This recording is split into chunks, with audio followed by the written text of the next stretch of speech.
Student, कैसे हैं आप सभी लोग? I hope you all are fine. बच्चों, स्टार्ट करते हैं चैप्टर नंबर 11 विच इज़ राजा के जूते। तो आज हम राजा के जूतों के बारे में बात करेंगे। देखते हैं इस स्टोरी में क्या है। बहुत समय पहले की बात है।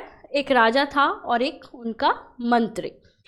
राजा का नाम अमीर चंद और मंत्री का नाम गरीब चंद था। एक दिन अमीर चंद ने गरीब चंद से कहा, सुनो मंत्री जी, कल हम राज्य में घूमने निकले तो हमारे पैरों में धूल लग गई। धूल की इतनी मजाल कि वह हमारे पैरों में लगे। तुम लोग मुफ्त का खाते हो, इस धूल का कुछ करो, नहीं तो तुम्हारी खैर नहीं। तो तब उस टाइम पे जूते नहीं थे, तो राजा के पैरों में क्या लग गई? धूल लग गई।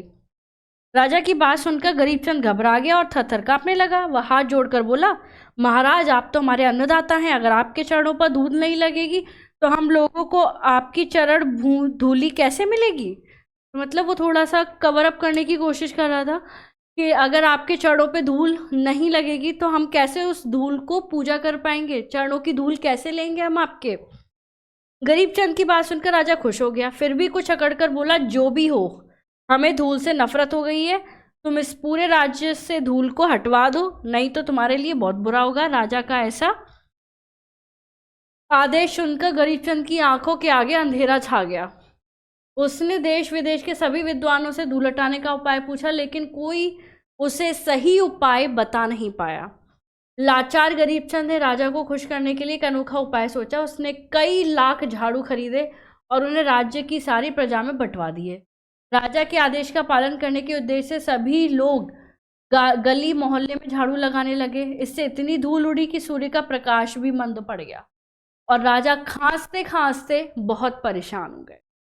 राजा ने गरीब चंद को बुलाया और कहा, मंत्री जी, तुम्हारी व्यवस्था तो बहुत ही बेकार है। धूल हटाने के चक्कर में चारों ओर धूल ही धूल कर दी।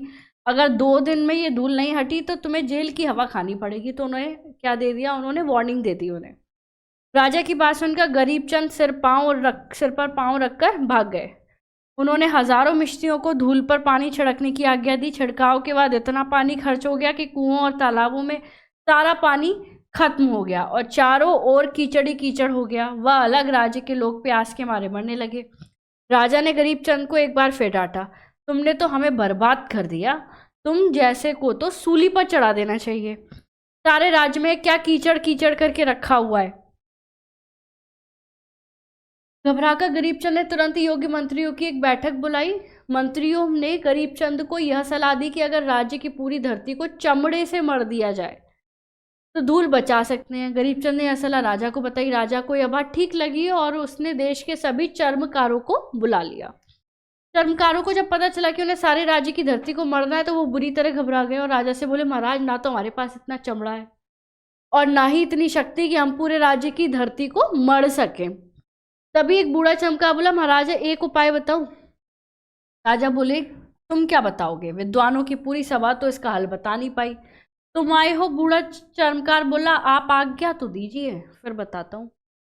राजा ने उसकी बात मान ली। बूढ़े चर्मकार ने अपने झोले से एक मुलायम चमड़े का एक टुकड़ा निकाला और उससे एक जोड़ा सुंदर सा जूता बनाकर राजा के पाँव में डाल दिया। अब वह राजा से थोड़ा चलने की प्रार्थना करने लगा।